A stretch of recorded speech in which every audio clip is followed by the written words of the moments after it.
The godswood of the Red Keep was smaller than Winterfell's, its heart tree a pale thing strangled by stone and southern air, yet the leaves above it still bled red as any weirwoods. Eddard Stark had come here because the city was always listening, and because he wanted the old gods at his back when he spoke the words that would crack the realm. Cersei Lannister arrived without haste, as if she had been summoned to admire a flower. She wore green today, deep and rich, so that the torchlight caught her like forest fire when she stepped between the trunks. She did not bring her guards into the grove, but Eddard had learned that Cersei's true protections were not steel. They were secrets and men's weaknesses. "I know," Eddard said, and the cold in his voice did not come from the wind. For the briefest instant her mouth tightened, a line drawn straight as a sword edge. Then she smiled, slow and practiced. "What is it you think you know, Lord Stark?" He had rehearsed no speeches. Honor was not a song. That the children are not Robert's. That the seed is strong, and theirs is not. That the king has been made a stranger in his own bed. The smile did not leave her. It simply changed, as a cat's changes when it hears a mouse behind plaster. "If you were any other man," she said softly, "I would have you killed where you stand. I am the hand of the king." "You are an honest man," Cersei replied, and the words were not a compliment. "That is the same as saying you are a fool." Eddard's hand remained on Ice's hilt, though he had no intention of drawing it. He had killed men in battle and men in justice. He had never killed a queen. "I do not want your blood," he said. "I want you gone. Take the children and flee. Tonight, before Robert returns." The air seemed to still around them. The fountain's trickle sounded louder, the weirwood leaves whispering like old bones. Cersei studied him as if he were a wall she intended to climb. "You would give me mercy," she said, tasting the word. "From you." "For the children," Eddard answered. "They are not to blame." She laughed then, one sharp breath that held no mirth. "You think you are saving them," she said. "You think you are saving the realm. Men like you always do." "Robert will kill you," Eddard said. He pictured the king's broad hands closing around a slender throat, the rage that came so easily to him when pride was touched. He did not want that death on his conscience, nor those children's blood on Robert's. "He will kill your children. He will kill Jaime if he believes it. He will kill anyone between him and his hurt." At Jaime's name, something flickered, quick as a candle flame in a draft. Cersei's composure returned at once, hardened. "And what of you?" she asked. "You think Robert will thank you? He will hate you for telling him. He will hate you for being right. Your honor will not protect you when he's drunk on grief." "My honor is all I have," Eddard said. Cersei stepped closer and tea. He sent of her wine, perfume, something metallic, mixed with the damp of the grove. "Your honor," she murmured, "is what will kill you." Beyond the trees, the city roared. Vendors, horses, bells, lives lived too close together. Here, under the heart tree, the world felt old and watchful. Eddard Stark met her gaze and did not look away. "I have given you a chance," he said. "Do not mistake that for weakness." Cersei's eyes were bright, hard emerald. "When you play the Game of Thrones," she said, "you win or you die. There is no middle ground." Eddard listened to the words as if they were a prophecy spoken by a corpse. He heard the certainty in her, the faith that rules were for other people. And he realized, in that moment, that he had not come here to offer mercy to a woman who could be turned by it. He had come because he could not live with himself if he did not try. "Then choose," he said. "Go, or stay and burn." Cersei's smile returned, bright as a blade drawn in sunlight. "I choose," she said, and brushed past him as though he were nothing more than another trunk in her path. Eddard watched her leave, the green of her dress vanishing among the red leaves. The wind picked up, and the weirwood's branches creaked like old doors. He stood for a long time under the heart tree, feeling the weight of a kingdom settle onto his shoulders like fresh fallen snow, quiet, inevitable, and cold. Robert Baratheon came back to the Red Keep on a cart that stank of blood and sour wine. The boar had opened him from belly to breast, and the king's laughter had died somewhere in the woods with his hunting horns. They carried him through halls where tapestries showed other kings triumphant, other wars clean and heroic, and Eddard could not look at them without a bitter twist in his gut. In the king's chambers, the heat was thick, and so was the smell: sweat, bile, wine. Robert lay sprawled on the bed like a felled oak, his chest heaving, his face pale beneath the beard. The man who had once seemed carved from storm clouds looked suddenly mortal, and Eddard felt an old grief rise in him, heavy as iron. "Ned," Robert rasped, and when he tried to grin it turned into a grimace. "Seven hells. The gods have a jest. I wanted to die in battle, not gored by a pig."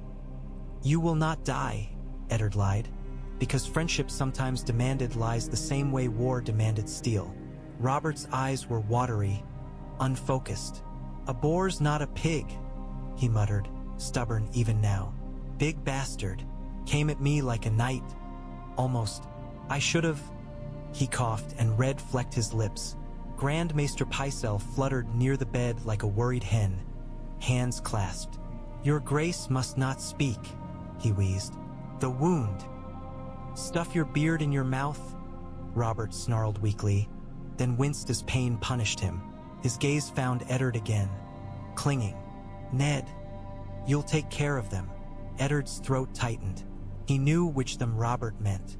Not the queen, not the brother who would soon have to claim what was his by law. The children, the ones Robert believed were his, the ones whose faces held no hint of him. "I will," Eddard said, and felt the words like an oath spoken over a grave. Robert's hand groped for his, huge even in weakness. Eddard took it. The king's grip was damp, warm, trembling. "Joff," Robert whispered. He's not like me. He's God's, Ned. I've made such a bloody mess." "You are the king," Eddard said. "The realm will endure." Robert's laugh turned into a wet cough. "Endure?" he echoed, as if the word were a joke told at a tavern table. "Aye, it always does. It endures while men like us break ourselves upon it." His eyes sharpened for an instant, and in that clarity Eddard glimpsed the warrior beneath the dying flesh. "Right," Robert said. "Right what I say. I'm not letting her." He swallowed, a hard gulp. "Not letting her take it all." Eddard took the quill. Parchment was set on the bedside table, ink brought. Pycelle fussed, and in the corner Cersei watched without moving, her face a mask sculpted by court. She did not weep. She did not plead. She looked like a woman waiting for a door to open. Robert dictated with pauses between gasps. The words were clumsy at times, the thoughts slipping like blood between fingers. Eddard wrote them down anyway, a last command from a dying friend. When Robert said, "My son Joffrey," Eddard's hand hesitated and the ink-brown line bled into the parchment. He could hear Cersei's breath in the corner, soft and steady. He could feel the whole realm balanced on a single stroke of his quill. "My heir," Eddard said aloud and wrote it. Robert did not notice, or if he did not care. He was already half in darkness, drifting. "My heir," he repeated, satisfied. "Until he comes of age. Ned Stark, protector of the realm." His fingers tightened on Eddard's, then slackened. When it was done, Eddard sealed the document with the king's own signet, pressing hard until wax filled the grooves. The act felt sacred and hopeless. Robert's eyes fluttered open once more. "Ned," he whispered, "you were always the better man." Eddard swallowed hard. "No," he said, voice rough. "I was only better at pretending." Robert's mouth twitched. "See that? You pretend for both of us, then." His eyes drifted toward the ceiling, and the strength bled out of him like wine from a cracked cup. Tell Lyanna," he murmured, and then the word became a sigh, and the sigh became nothing. Pycelle's hands trembled as he listened for a heartbeat that would not answer. Cersei stepped forward at last, the candlelight catching in her hair like molten gold. "He is dead," she said simply. Eddard rose, the seal in his hand, the weight of it crushing. He looked at the bed where Robert Baratheon lay, and saw not a king but a friend he had failed. Somewhere in the castle, bells would soon begin to toll. Somewhere in the city, knives would already be sharpening. By the time Robert's body had cooled, the Red Keep had become a different beast. Doors that had once opened to Eddard at a word now paused, guards glancing toward shadowed corners as if waiting for permission to breathe. The court gathered like crows, drawn by the scent of death, and the throne room filled with silk and steel. Eddard's leg throbbed beneath its bindings, a constant reminder of the alley where Jaime Lannister's men had set upon him. Even standing hurt, he hated that. Pain made a man impatient, and impatience made mistakes. He forced himself to breathe through it as he approached the Iron Throne with Robert's sealed command in his hand. Cersei sat beside Joffrey as though she had always belonged there. The boy wore a crown too heavy for his narrow skull, its spikes like teeth. He smiled at Eddard, and the smile was not that of a child beginning a reign. It was a cruel little curve that promised games no one else wanted to play. Pycelle shuffled forward, eyes damp.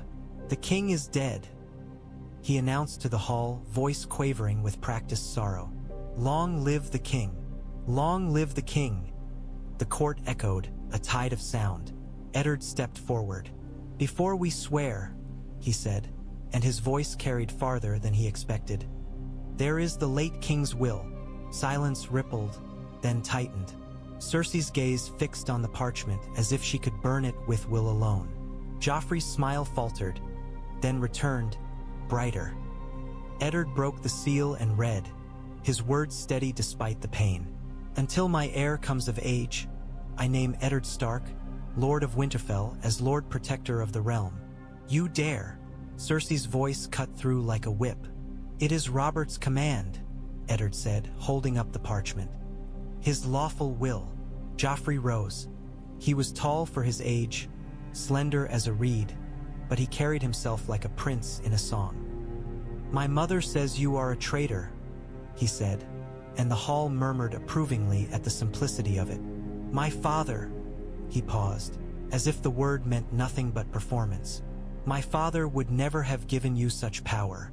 He loved my mother. He loved me." Eddard felt something cold settle behind his ribs. The lie was too easy on the boy's tongue. "Your father trusted me," he said. "He named me protector until you come of age. It is written." Cersei stepped down from the dais, descending as though the throne room were hers by right. "My son is the king now," she said. "Your protectorate ends with Robert's last breath." "It began with it," Eddard replied. He looked to the Kingsguard lined in white, to Barristan Selmy standing stern and uncertain. "Ser Barristan," he said, "will you uphold the king's will?" Barristan's jaw clenched. He was an old man with a young man's posture, and honor sat on him like armor he could not remove. But his eyes flicked to Joffrey, to Cersei, to the court. "It is not for me to.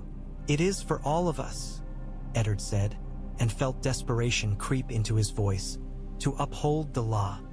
"Vous." Peter Baelish moved to his side, close enough that his whisper slid beneath the hall's noise. "Now," Littlefinger breathed, "command the city watch. They'll back you." Eddard nodded once. He turned, raised his voice. "Janos Slynt," he called.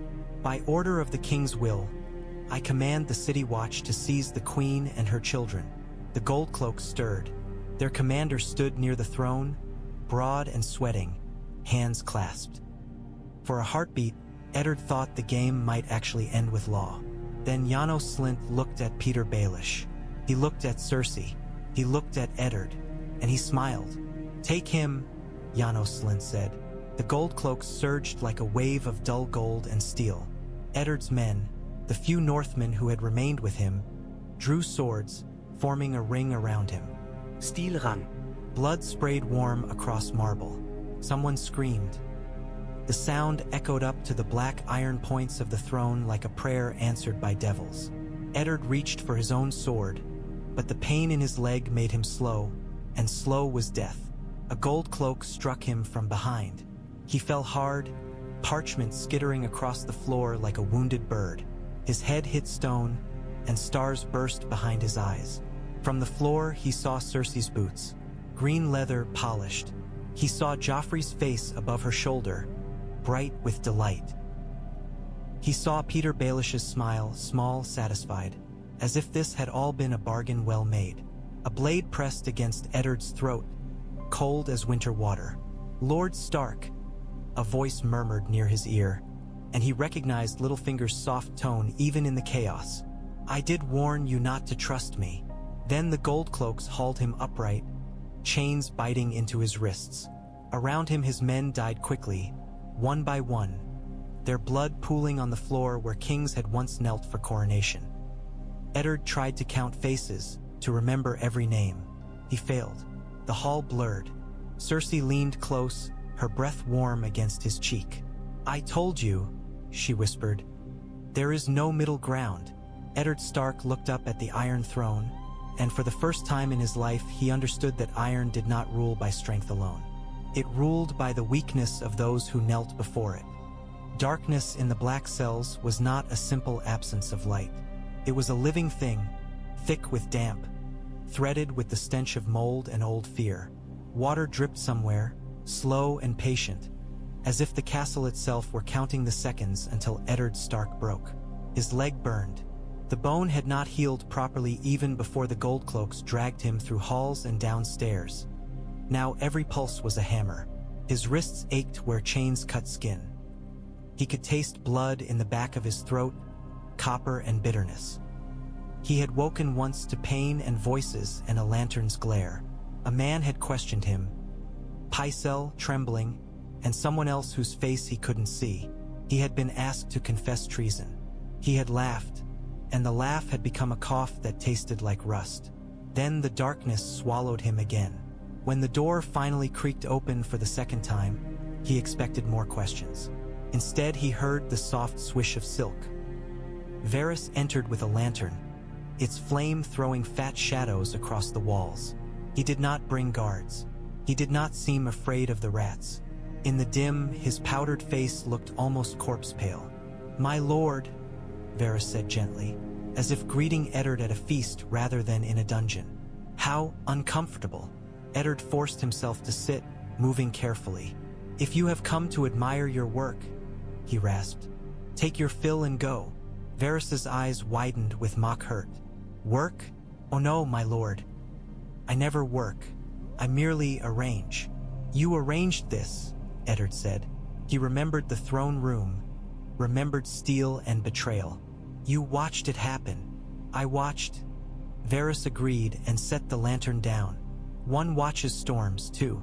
It does not mean one can stop them." "You could have," Eddard said, though he was not sure if he believed it. This city was a nest of spiders. Perhaps even the spider could not untangle every thread. Varys crouched near the cell's entrance, careful not to dirty his robes. "You came to King's Landing with a simple creed," he said. "Honor, law, duty. They are lovely things. But here, they are often weapons used against the men who carry them." Eddard's fingers tightened on his chains. "Where are my daughters?" Varys's expression softened, and for a moment something almost human shone through the careful mask. "Lady Sansa Stark is in the Queen's care," he said. "She is frightened. She is also a valuable. The younger Arya Stark has vanished." Cold lanced through Eddard. "Vanished? Lost in the chaos," Varys said. "The Red Keep is large, and children are surprisingly adept at becoming shadows when they wish." Eddard's mind raced through corridors, through servants and secret passages. Arya had always been wolf blood, restless and stubborn. He prayed she was hiding, not dead. "Find her," he demanded. Varys spread his hands. "My little birds chirp," he said, "but they cannot always sing the song you desire. Still, I will listen." "And Sansa?" Eddard's voice roughened. "She is gentle. She trusts too easily." "She will be used," Varys said plainly, "as you are being used." The queen wants a confession. The boy king wants a spectacle. Lord Peter Baelish wants... He smiled faintly. Well, Lord Peter Baelish wants many things. Eddard stared at him through the dim. And you, Lord Varys? What do you want? Varys's gaze slid away, toward the stone ceiling, toward the darkness beyond the lantern's reach. Peace, he said softly. The realm has had too little of it. And winter is coming. Winter does not care who sits the Iron Throne. The word struck Eddard harder than any blow. Winter is coming. In the north, it was a warning spoken with grim acceptance. Here it sounded like prophecy ignored. I have always served the realm, Varys continued. That is what I tell myself, anyway. But the realm is a delicate thing, can be torn by pride and vengeance, by a boy who thinks cruelty is strength. Eddard's stomach tightened. Joffrey, Varys nodded once. He is his mother's son, and his father's, he paused. Ah, but that is a truth with sharp teeth, is it not? Eddard swallowed. He thought of Cersei's unblinking gaze in the godswood. He thought of Robert dying with regrets on his tongue. He thought of the parchment he had altered to spare the realm blood. It had bought him nothing. They will kill me, Eddard said, the words tasting strange. He had faced death before, but this was different. This was a death that would ripple outward, striking his children, his men, his north. Varys's voice grew quieter. They will, he agreed, unless you give them what they want. A confession, Eddard said, his lip curled. A lie, Varys echoed, and his eyes held something like apology. Often, lies are the mortar of this city. Without them, the walls would fall. Eddard leaned back against cold stone, feeling weariness seep into him like damp. I will not dishonor my house, he said. Varys studied him. And yet you would sacrifice your daughters on the altar of your honor? The question was a knife twisted, and Eddard felt it bite. He looked away into darkness. He heard the drip of water, the distant scream of some other prisoner. He thought of Sansa's soft hands clutching his arm. He thought of Arya's fierce glare, the way she hated being told what she was meant to be. Varys rose, smoothing his robes. Think, he said. For all your rigidity, Lord Eddard Stark, you are capable of change. I have seen it in the ink of a dying king's will. Eddard's eyes snapped to him. Varys's smile was gentle, but his words landed like stones. Before Eddard could answer, Varys lifted the lantern and turned to leave. At the doorway he paused. There is one more thing, he said. The Queen has sent for Ser Jaime Lannister. Eddard's throat tightened. Jaime. The man who had crippled him, the man whose name had become a curse on northern tongues. Why? Varys's gaze glimmered in lantern light. Because even queens fear storms, he murmured. And lions, when cornered, bite. The door closed. Darkness rushed back in, thick and hungry. Eddard Stark sat in chains and listened to the castle's slow dripping.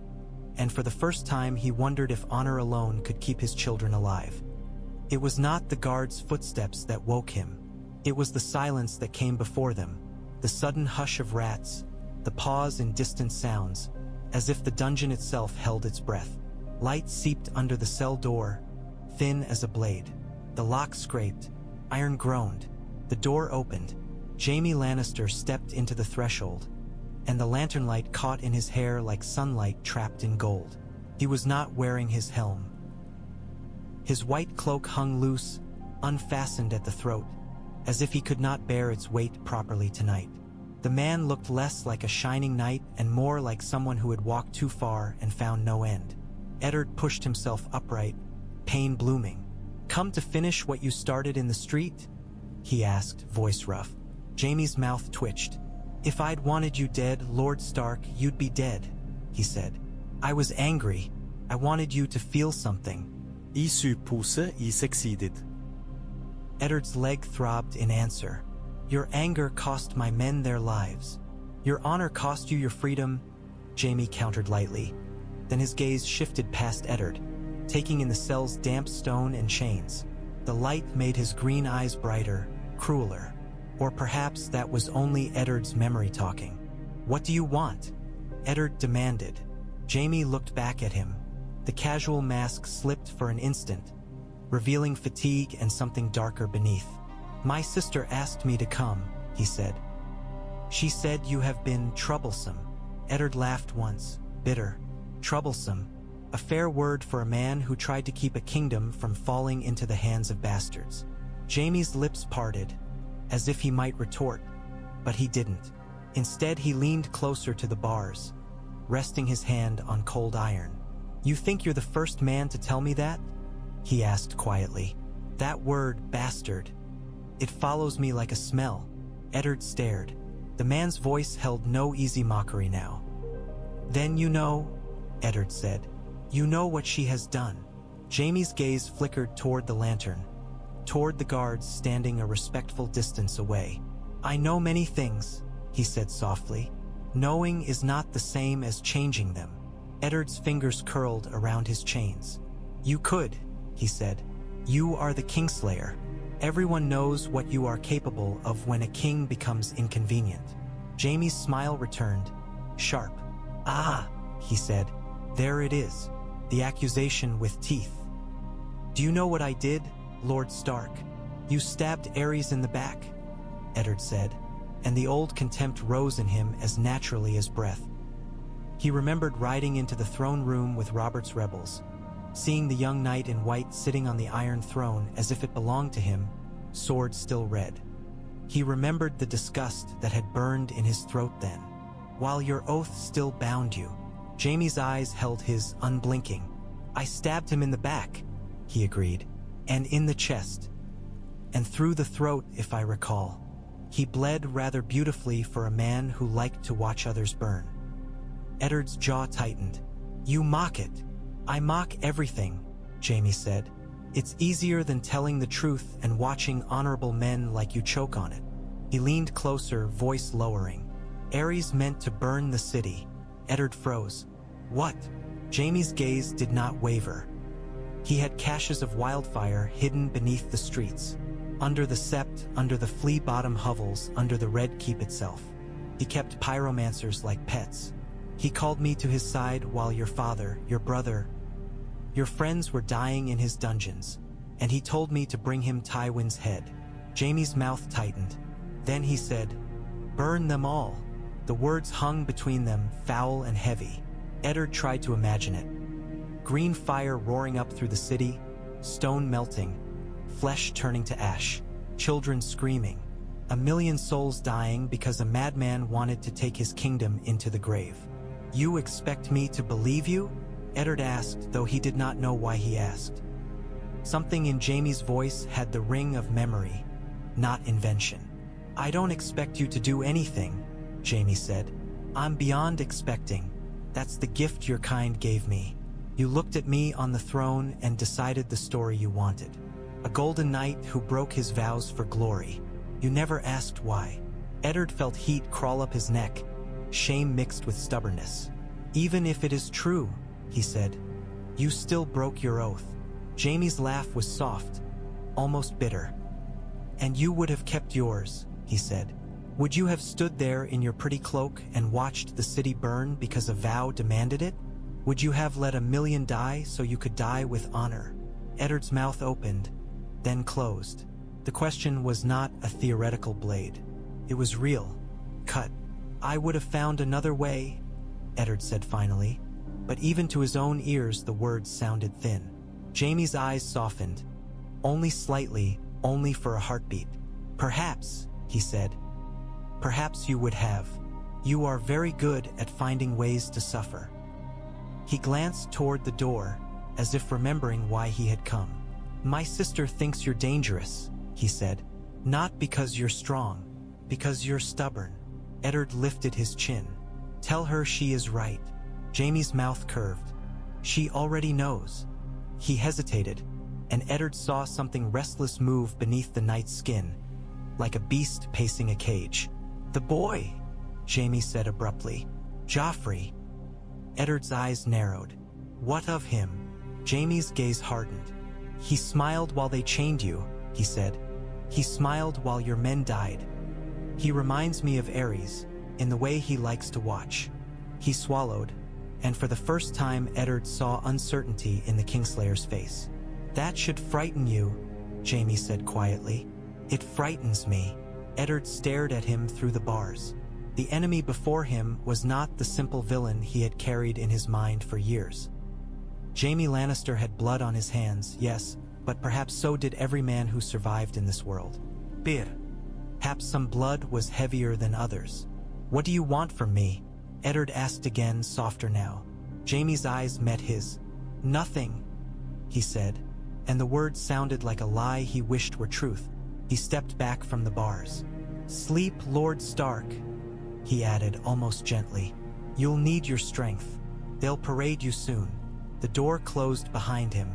The light vanished, but the words, burn them all, stayed, glowing in Eddard's mind like green fire beneath the city. Morning came without light in the black cells. It came with footsteps, with keys, with hands that dragged Eddard Stark from his chains and pushed him up stair after stair until the air grew warmer, then bright enough to make him squint. They washed him quickly, roughly, more concerned with presentation than comfort. They bound his leg and forced boots onto swollen flesh. They placed him in clean clothes that still smelled of other men. A traitor should look like a lord, so the small folk could savor the fall. When they led him out into sunlight at the steps of the Great Sept of Baelor, the roar hit him like a wave. Thousands of voices, jeers, screams, prayers, laughter. The city had come to witness a wolf brought low. Eddard's hands were chained before him. The iron bit. His legs shook beneath him. He fixed his gaze ahead, refusing to let the crowd see him falter. Honor demanded he meet his death standing. On the platform above, Joffrey Baratheon sat in crimson and gold, crown gleaming. Cersei stood beside him in green, her face calm as still water. The Kingsguard lined the steps, white cloaks bright in the sun. Meryn Trant stiff and grim, Boros Blunt blinking like a sleepy dog, and Sandor Clegane off to the side without cloak, his dark eyes watching the crowd as though it were prey. Sansa Stark stood near the queen. She looked smaller than Eddard remembered, pale as milk, her hands clasped so tightly her knuckles were white. When her eyes met his, they filled with tears, and Eddard felt something in him fracture. His little bird, trapped in the lion's den. A Septon raised his crystal and began to speak of treason, of the father's justice, of the mother's mercy. The words washed over Eddard like rain on stone. He heard only Sansa's uneven breathing, the crowd's hungry rumble. Joffrey leaned forward. Lord Eddard Stark, he called, his voice carrying. You are accused of conspiring to steal my crown and murder my lawful heirs. How do you answer? Eddard's mind flashed to Varys's warning, to Sansa's fear, to Arya vanished somewhere in the city like a dropped needle. He could not protect them from a grave. I answer, he said hoarsely, and his voice was swallowed by the crowd until he forced it louder. Pain lanced through his leg. He ignored it. I answer that I served my king. Joffrey smiled as if he'd heard a joke. You served my father by plotting against his trueborn son? Cersei's gaze remained steady on Eddard, green eyes unblinking. She did not need to speak. Her power lay in the boy's mouth. Sansa's hands trembled. She stepped forward suddenly, voice breaking. Your Grace, she pleaded. Please, my father, he... Cersei's hand closed around her arm, sharp as a clamp. Sansa flinched and fell silent. Eddard's chest tightened. A confession might spare her. A lie might buy her life. He tasted bile and fury. They were forcing him into a choice. Stain his honor or let his daughter suffer. He looked at Joffrey. The boy's eyes shone with excitement, like a child waiting for a dogfight. Eddard thought of Jaime's words, how Joffrey liked to watch. He thought of wildfire under the city. He thought of Robert's regret. A thought came, sudden and cold, like a blade drawn from snow. There was another way, old, lawful, dangerous, a way that did not rely on mercy from monsters. I will not confess to lies, Eddard said, and the crowd hissed, disappointed. Joffrey's smile sharpened. "Then you will die," he said eagerly, as if announcing a game's rules. Eddard raised his chained hands. The iron clinked. "I demand the right," he said, voice carrying, "to prove my innocence by the judgment of the gods." The Septon faltered. The crowd's roar shifted, uncertain. Even the Kingsguard seemed to stiffen. Joffrey blinked. "What?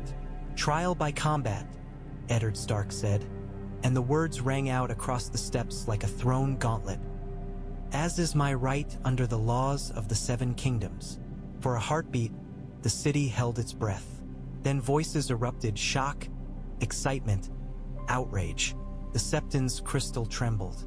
Cersei's face tightened for the first time, a crack in marble. Joffrey's eyes darted to his mother. "Can he do that?" he hissed, not caring that others might hear. "Mother!" Cersei's hand clenched at her side. Her gaze locked on Eddard, and Eddard felt it like a hand on his throat. She had planned for a confession or for a clean execution. Not for this. "He can," an older voice said, steady and clear. Ser Barristan Selmy stepped forward from the line of white, his face stern. "It is the ancient right." Joffrey's mouth twisted. His crown looked suddenly too heavy. He stared at Eddard as if the older man had cheated at a game.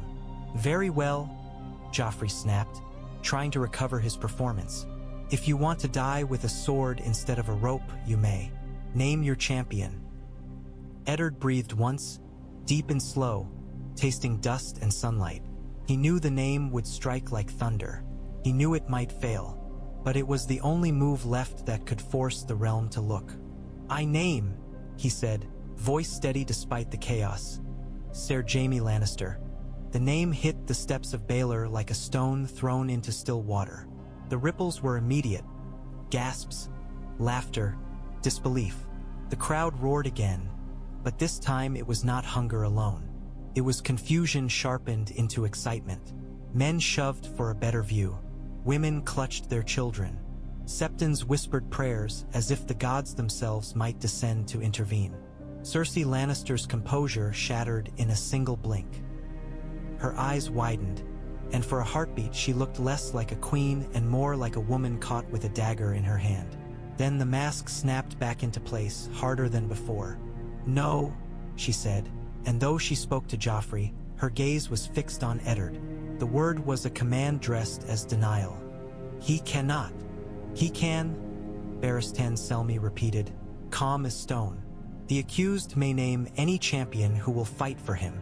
Jaime Lannister's name drew another murmur from the Kingsguard line. Meryn Trant looked startled. Boros Blunt frowned as if he could not follow. Sandor Clegane's burned mouth twisted in something like amusement, though his eyes stayed dark. Joffrey's face flushed. "Jaime is my uncle," he snapped. "He is Kingsguard. He is mine." Eddard met the boy's gaze. "A champion is not owned," he said, voice rough but clear. "If Ser Jaime Lannister will fight, the gods will judge." Joffrey's eyes darted again to Cersei. The boy's confidence had cracks now, thin and ugly. He did not understand law except as a tool. He did not understand that refusing the ancient right here, on the steps of the Sept, before the faith and the city, would make him look weak. Cersei stepped forward, her hand still gripping Sansa's arm. Sansa winced but stayed silent, tears trembling on her lashes. "My son is the king," Cersei said, her voice carrying. "He is the law." A Septon swallowed and raised his crystal. "The seven see all," he said, voice unsteady. "Trial by combat is sacred. To deny it is to deny the gods." Another voice added, older, frightened. The faith was not brave, but it was jealous of its power. Cersei's eyes burned. She knew, Eddard realized, that she could not simply sweep this away, not without consequences that could spiral beyond her control. The city loved spectacle, yes, but it also loved tradition. It clung to old rites like a drowning man to driftwood. Joffrey's jaw clenched. He forced a smile that did not reach his eyes. "Very well," he said loudly to the crowd, as if this had been his idea all along. "Lord Stark has chosen Ser Jaime Lannister, if Ser Jaime Lannister accepts. If he does not, Lord Stark may choose another. The crown will name its own champion. The gods will judge. Cersei's gaze never left Eddard's face. In it, Eddard saw promise, not of mercy, of retaliation. The gold cloaks dragged him back down the steps. His legs screamed. He did not cry out. He kept his eyes on Sansa as long as he could, trying to carve the image of her into his mind like a rune. Sansa's face was wet with tears. Her lips moved silently. "Father, please," and Eddard felt his heart twist. As they hauled him away, he heard the crowd chant, a chaotic chorus. Some called him traitor, some called him brave, some simply called for blood. Above it all, a sharper voice rose, Joffrey's, snapping at his mother as soon as they were out of the small folk's earshot. "You will make him refuse," the boy hissed. "You will." Cersei's answer was too low for Eddard to hear, but he felt it like a knife sliding free. Back in the dungeons, the door slammed. Darkness swallowed him again. Only now it was a darkness charged with possibility. Trial by combat was a gamble, a desperate one, but it forced Cersei to move in the open, where laws and eyes could see her, and it forced Jaime Lannister to choose. Eddard closed his eyes and pictured the Kingslayer's face in lantern light, tired and sharp. Burn them all, Joffrey smiling. The thought of green fire under the streets. If Jaime had killed one king to save a city, perhaps he could defy another kind of king now. Or perhaps Eddard had simply placed his head beneath a different blade. Cersei did not allow the court to see her rage. She carried it back into her chambers like a hidden torch, and once the doors were barred, she let it burn. Jaime found her standing by the window, staring out at the city as if she could crush it with her gaze. A decanter lay tipped on its side on the table, wine staining wood like blood. Her hands were clenched so tightly the knuckles showed white through skin.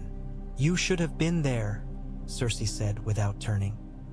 "You should have been on those steps." Jaime leaned against the door, arms folded. His white cloak looked almost gray in the firelight. "I was summoned," he said lightly. "I came.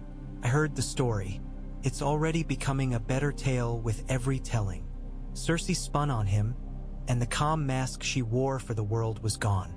"He named you," she hissed. "He named you his champion. Her breath caught on fury. "He is mocking us." Jaime's mouth curved. "If he wanted to mock you, he could have named a goat," he said. "At least a goat has horns." Cersei's hand shot out, gripping his cloak at the chest, fingers like claws. "Do not jest," she snapped. "This is not a tourney game." Jaime glanced down at her hand, then up at her face. "It never is," he said quietly. "That is the trouble." "You will refuse," Cersei said, voice low, dangerous. "You will go before the court and you will refuse, and then I will have them cut his head off and we will be done with this northern disease." Jaime's gaze held hers. "Refuse," he echoed, tasting the word. "And then what?"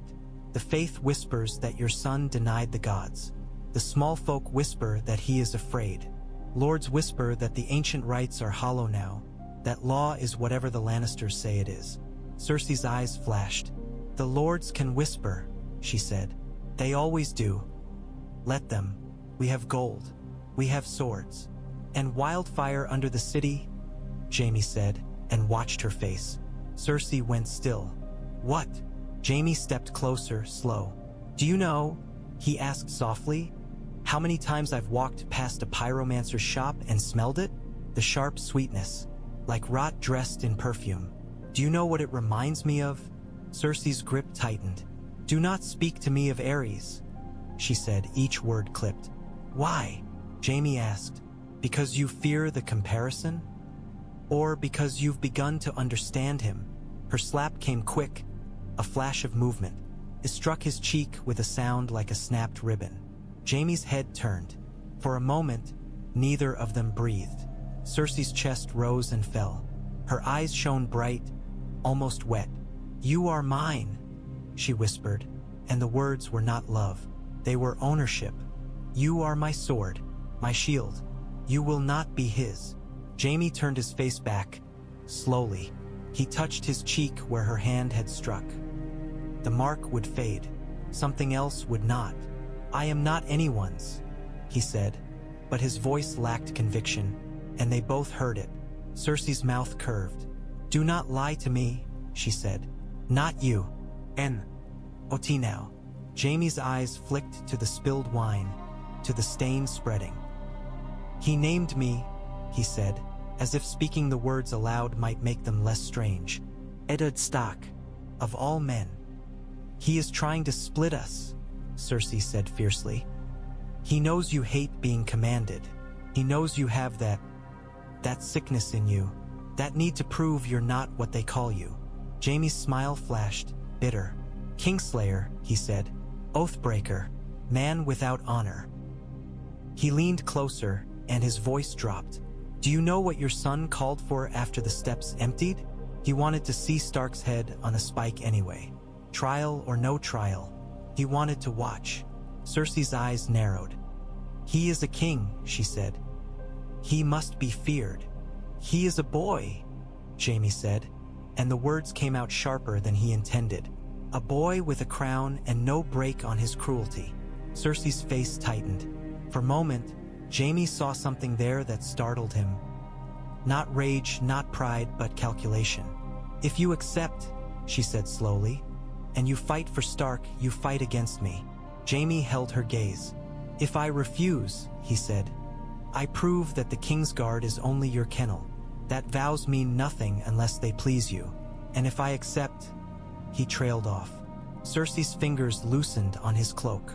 She stepped back as if distance could restore control. "You will refuse," she said again. But now the certainty had frayed. Jaime looked at his sister, the woman he had loved since he could remember, the woman who had shaped his life around her like metal around a mold. He thought of the throne room, of Eddard Stark reading a will with a broken leg and a straight spine. He thought of Joffrey's smile. He thought of a city burning green. "I will choose," Jaime said quietly. Cersei's eyes flashed. "Choose?" she spat. "You speak as if you are free." Jaime's mouth curved, almost sad. "Perhaps," he said. "This is the first time I've tried to be." The Red Keep's armory smelled of oil and old iron, of leather and sweat baked into straps over decades. Jaime Lannister stood beneath racks of helms and blades, the torchlight turning steel into molten gleam. His hands moved out of habit, buckling, tightening, testing weight, while his mind paced restless circles. A squire held out a breastplate polished bright enough to catch Jaime's own reflection. He stared at that ghosted face in the metal. Golden hair, green eyes, mouth curved as if mockery were armor. Kingslayer. The word was carved into him deeper than any scar. "Ser Jaime," a voice said behind him. He turned. Barristan Selmy stood near the doorway, hands clasped behind his back. The old knight's white cloak hung heavy, as if it carried the weight of every oath he had ever sworn. Barristan's eyes were clear, sharp. There was no love in them for Jaime. There was no hatred either, only assessment. "You should not be here," Jaime said lightly. "I thought you'd be polishing Joffrey's crown." Barristan did not rise to the bait. "The king has asked me to witness your decision," he said. "The faith has asked the same."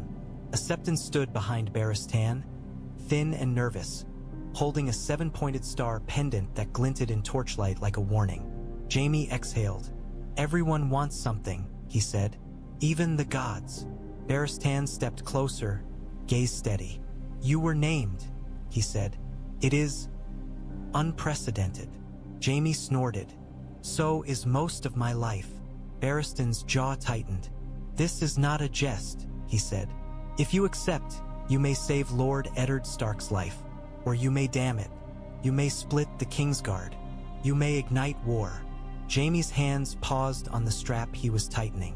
"War is already ignited," he said quietly. He pictured Tywin's face when he heard. The old lion would not forgive humiliation. The old lion did not forgive anything. Barristan studied him. "Why would you accept?" he asked. Jaime's mouth opened, then closed. Answers came easily when they were cruel.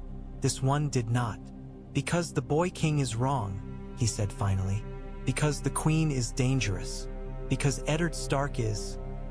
He swallowed, annoyed at himself. Because he's too stubborn to lie, and I am tired of watching stubborn men die for it. Barristan's eyes narrowed. Do you think this absolves you? He asked softly. Jaime laughed once, harsh. Absolves me? He shook his head. Nothing absolves me, not even dying, not even saving the city. That is the trick of it. He turned back to the armor, sliding his arms through straps. Steel settled over him like a second skin. The Septon stepped forward, voice trembling. Sir Jaime Lannister, he said, the gods watch. Trial by combat is sacred.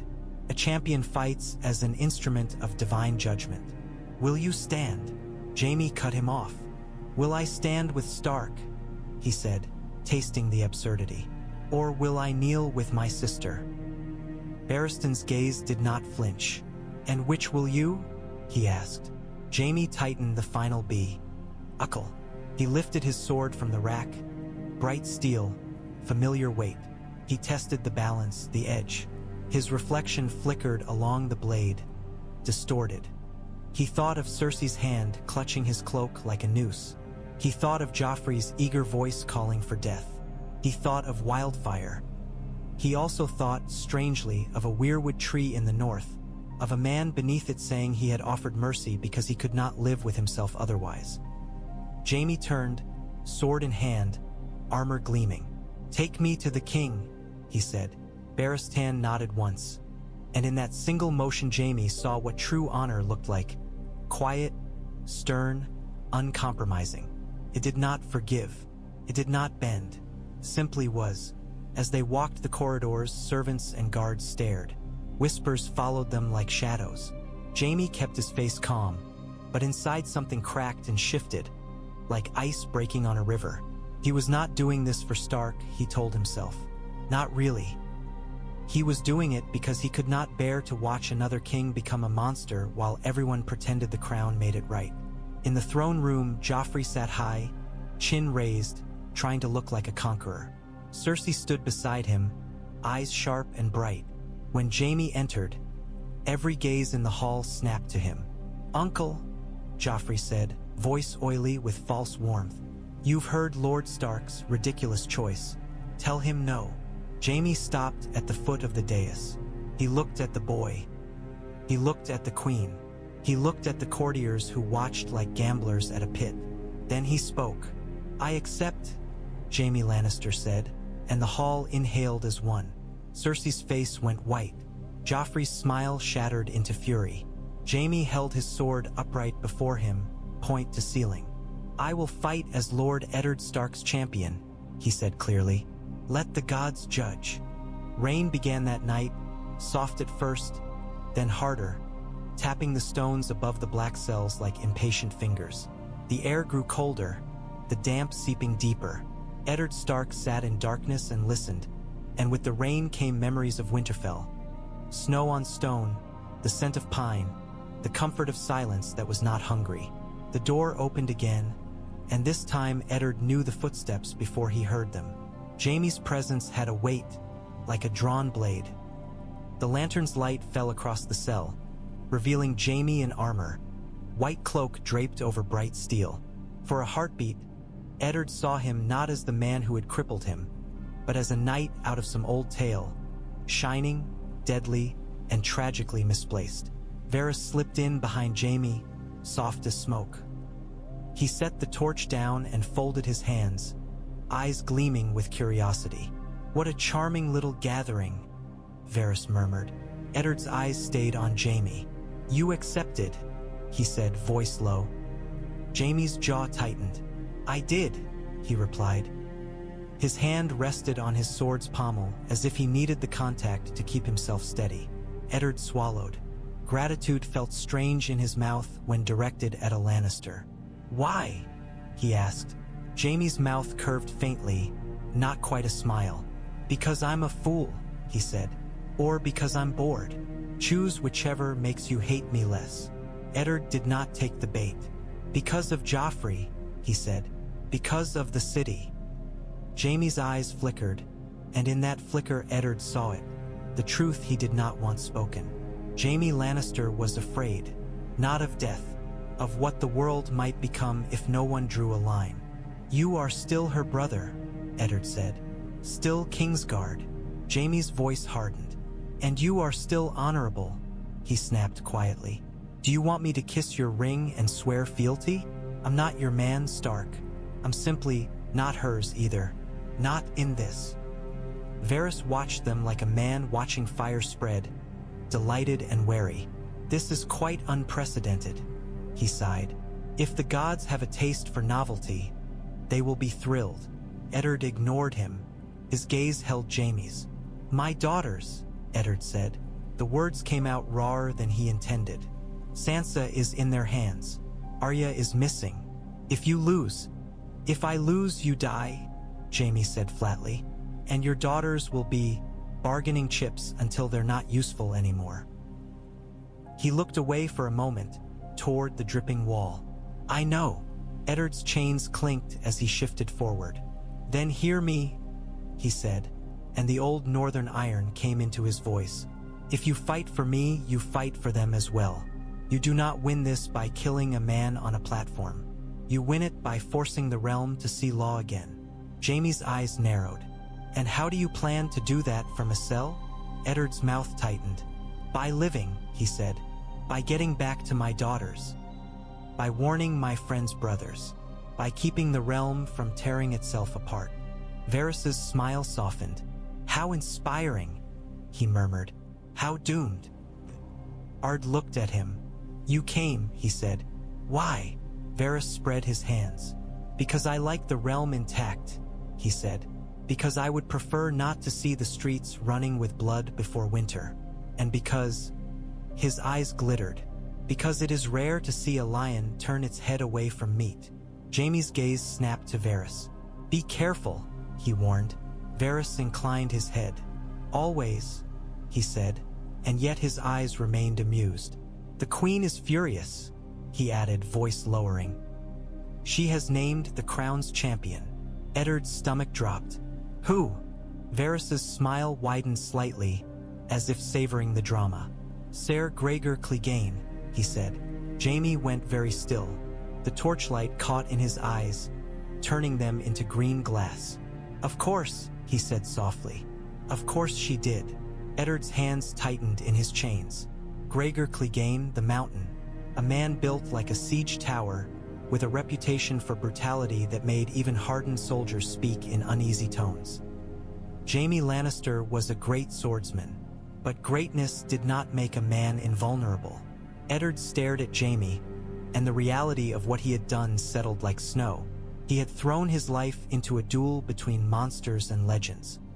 He had put his fate, and perhaps his daughters, into the hands of the Kingslayer. You can still refuse, Eddard said, though the words tasted like ash.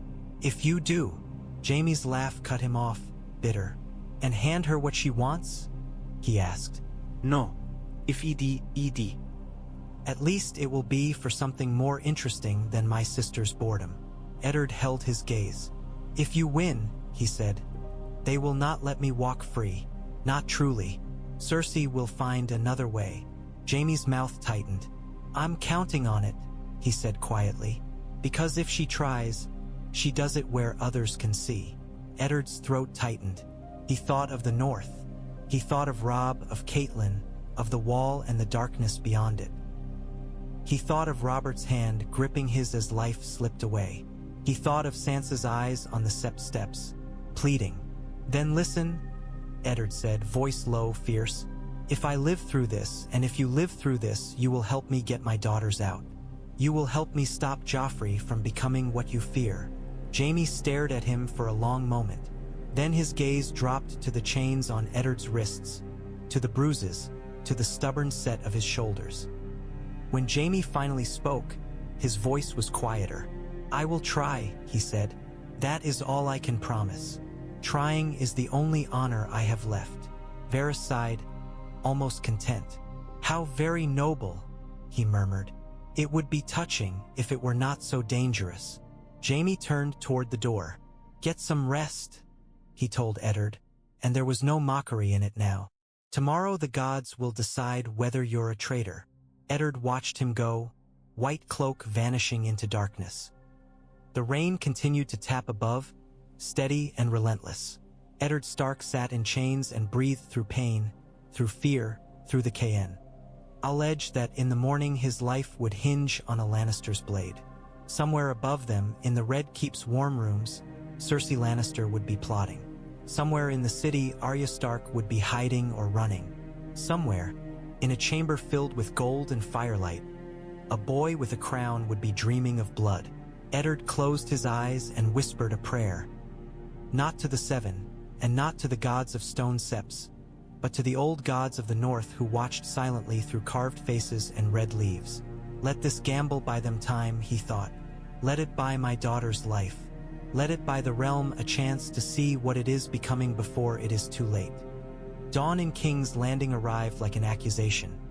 Gray light seeping over red walls, thin and sour, revealing what night had hidden.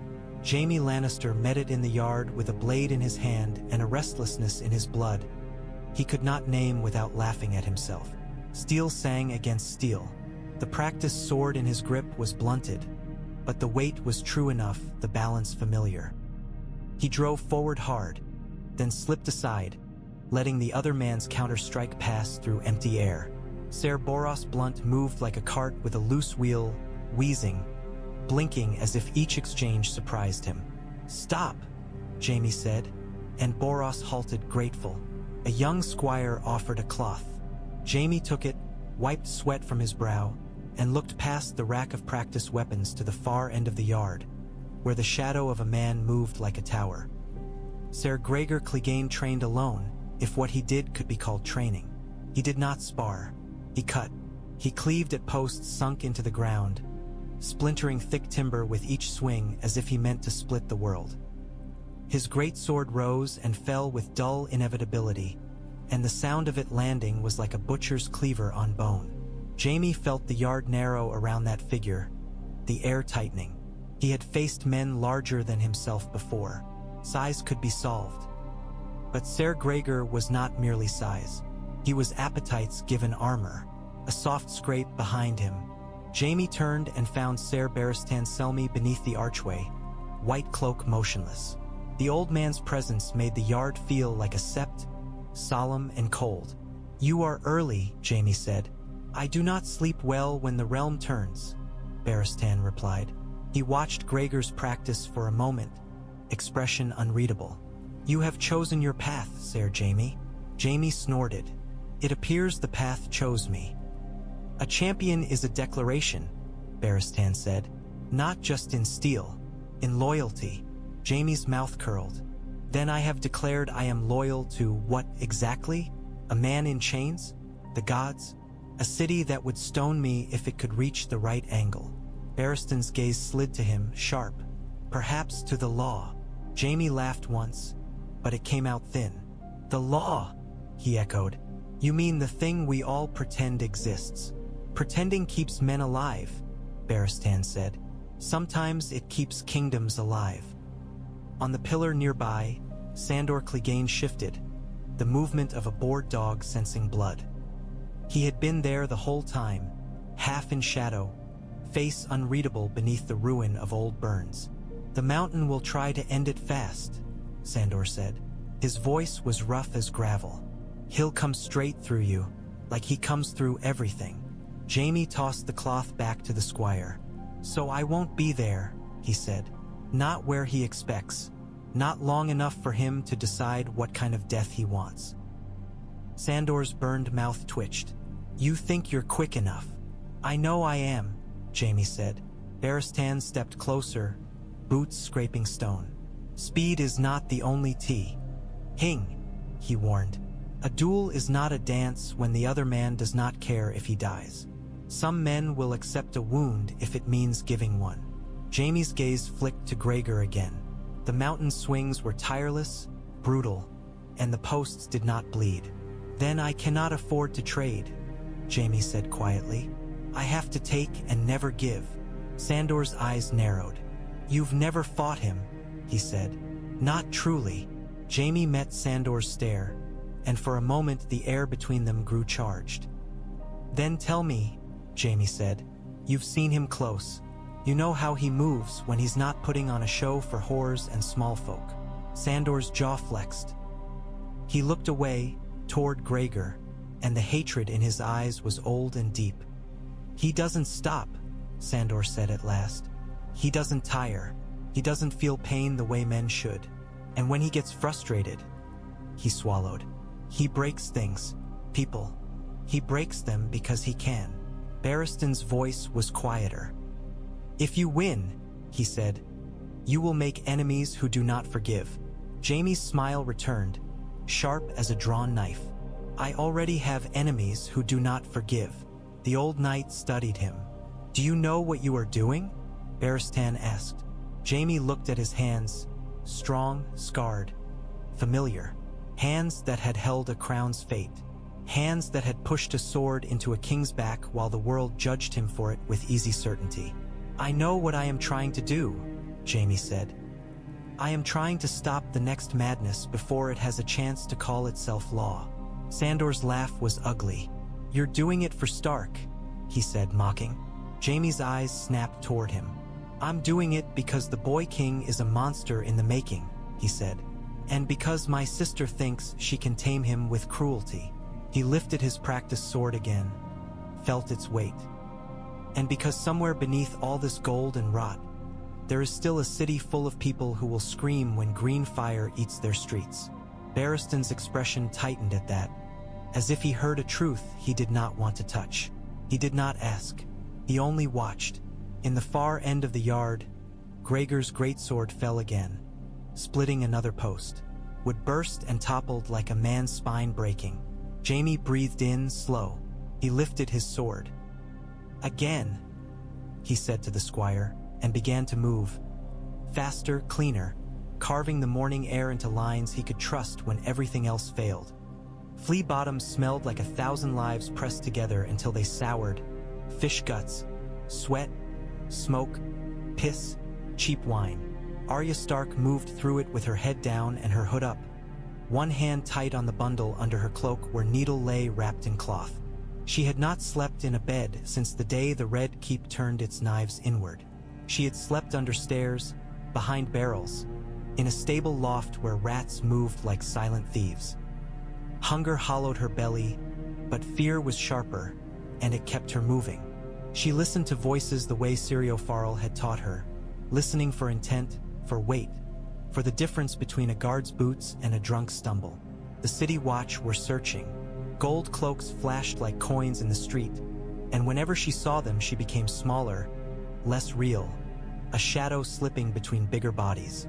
At the mouth of an alley, she froze as a line of men trudged past. Ragged, frightened, clutching bundles. They were being herded by men in black with swords at their hips. Night's Watch recruits. Arya had seen them in the yard before, and she had thought they looked like crows on their way to the wall. The man leading them had a face like weathered leather and a voice that carried without shouting. Keep your line, he called. You break it, you get lost. You get lost, you die. And don't touch what ain't yours unless you want your fingers cut off. Yoren. Arya remembered him from Winterfell, the man with the black cloak who had spoken to her father near the stables. He had been loud and rude and somehow safe, like a barking dog that belonged to your house. Arya's feet moved before her mind finished deciding. She slipped out from her corner and fell into step beside the recruits, small enough to pass for one more skinny boy. Yoren's eyes flicked to her, quick and sharp. He kept walking, but his hand lifted slightly, palm down. A silent command to keep pace and keep quiet. The recruits shuffled, muttering. One man coughed so hard he spat. Another cried without sound. Arya swallowed, forcing herself to breathe like a boy, not like a girl with a wolf's blood and a lord's name. Beside her, a broad-shouldered youth carried a hammer at his belt. His hair was dark, his face smudged with soot. He looked at Arya once, wary, then looked away. Gendry, she realized, the apprentice armorer who had spoken to her father. He moved with the easy weight of someone used to tools and heat. Yoren led them deeper, away from the brighter streets, toward the city gates. The air grew colder and the shadows thicker. Arya leaned closer to Yoren when the others were distracted by a fight breaking out 2 places ahead. "My father," she whispered. Her voice came out raw. "Lord Eddard Stark." Yoren did not look at her. He said, as if she'd mentioned the weather. "They have him," Arya hissed. "They're going to kill him." Yoren's jaw worked, chewing on something unseen. "They've been saying a lot of things," he muttered. "Crowd love. Say hanging. Loves it even more when the man's highborn." "It's trial by combat," Arya said, the words tumbling out. "He demanded it. He named..." She swallowed hard. "He named Ser Jaime Lannister." Yoren's pace faltered for the tiniest instant. Then he kept walking. "That's so," he said flat, but his eyes had changed. He was listening now, truly. Arya's fingers clenched under her cloak around Needle's bundle. "I need to get to him," she said. "You need to live," Yoren snapped, low and fierce. "You want to help your father, you don't go running into lion teeth. You stay breathing. Breathing's a kind of help." Arya's throat burned. "I can fight," she whispered. "I can." "You can die," Yoren said, quick as any man. "And then what? Your father's still chained, and you're just another corpse for crows." He finally glanced down at her, and the hardness in his gaze softened just a fraction. "I knew your father," he added. "He was a good man. Good men make bad choices in this city." Arya's eyes stung. She blinked the tears away angrily. "He didn't make a bad choice," she said. "He made the only one." Yoren grunted, as if she'd said something he could not deny. He waved the recruits forward with a curse, breaking up the fight with the flat of his blade. "Move," he barked. "All of you, move." They passed a butcher's stall where a pig's head sat on display, flies crawling its eyes. Arya tasted bile. She forced herself not to look. As they neared a side street, Yoren's hand shot out and grabbed Arya by the collar, yanking her abruptly into a doorway. The movement was so sudden she nearly drew Needle. A gold cloak marched by, close enough Arya could see the grime under his nails. "You seen a girl?" he called to a woman hunched over a bucket. "Dark hair, looks like a boy." The woman spat. "I seen 100 girls," she said. "Pay me and I'll tell you which one." The gold cloak cursed and moved on. Yoren kept Arya pressed into shadow until the footsteps faded. His breath smelled of onions and old ale. "You keep your head down," he muttered. "And you keep that blade hidden unless you want it taken off you with your hand." Arya nodded, heart hammering. "Will you take me north?" she whispered. Yoren's eyes narrowed. "You want the wall?" "I want my family," Arya said. For a moment, Yoren said nothing. Then he jerked his chin toward the line of recruits. "You stick close," he said. "You keep your mouth shut, and if any man asks your name, you tell him whatever comes to mind." Arya's chest tightened with a fierce, sudden gratitude that felt like pain. "Thank you," she whispered. Yoren snorted. "Don't thank me," he said. "The city's already full of girls who thank men and end up dead." They stepped back into the alley flow, the recruits shuffling forward. Gendry glanced at Arya again, suspicion still in his eyes, but something else too.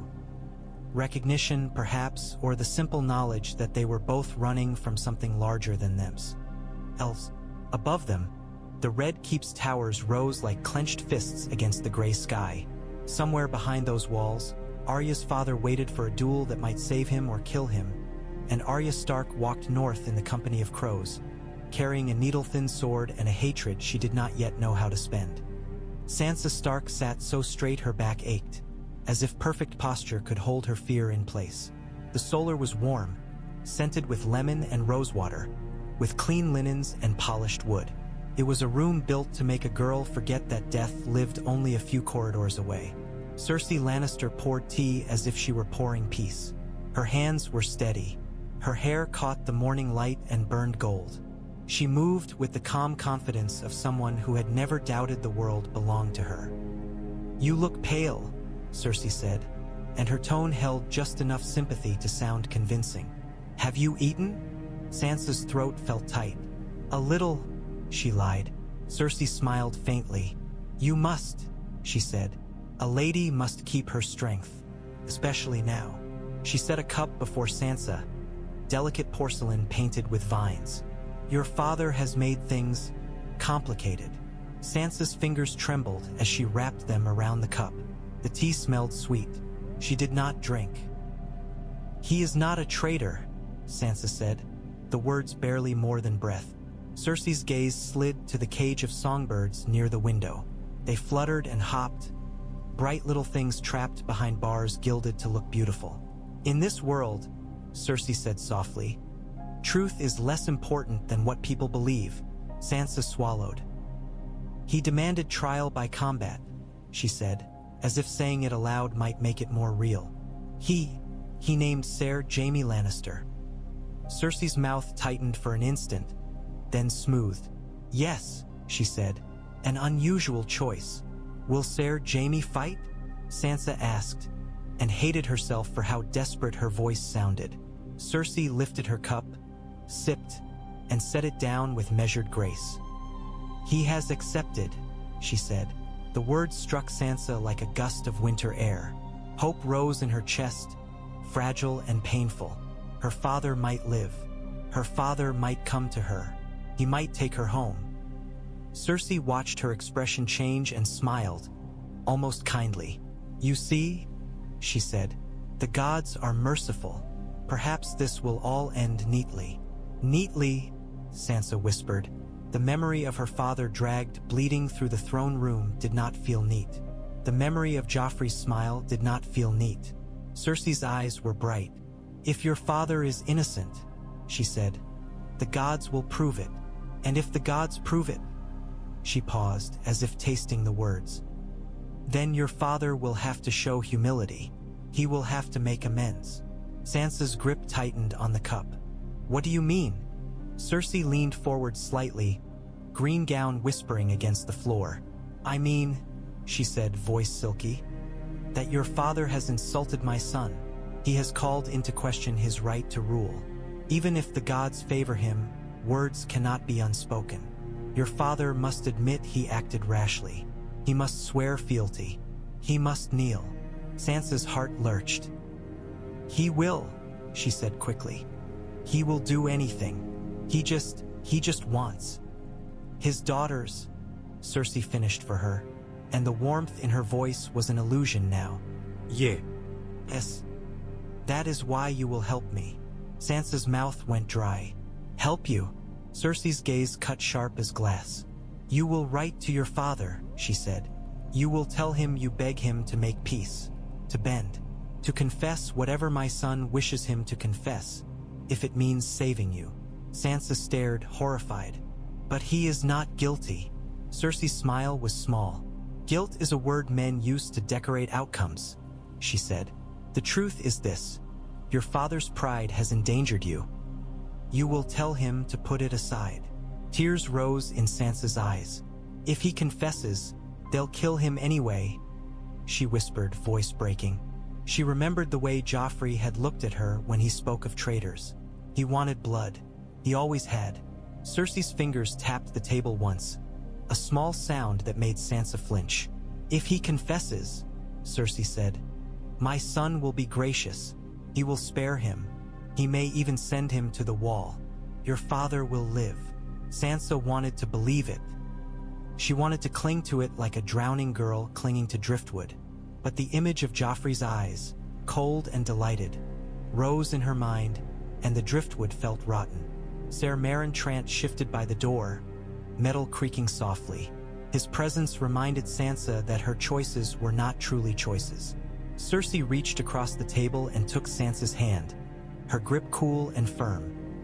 "You are a sweet girl," she said, and there was something almost sincere in it, as if she enjoyed sweetness the way she enjoyed jewels. "You have a good heart. Do not let it ruin you. Be clever, be useful, and you will survive."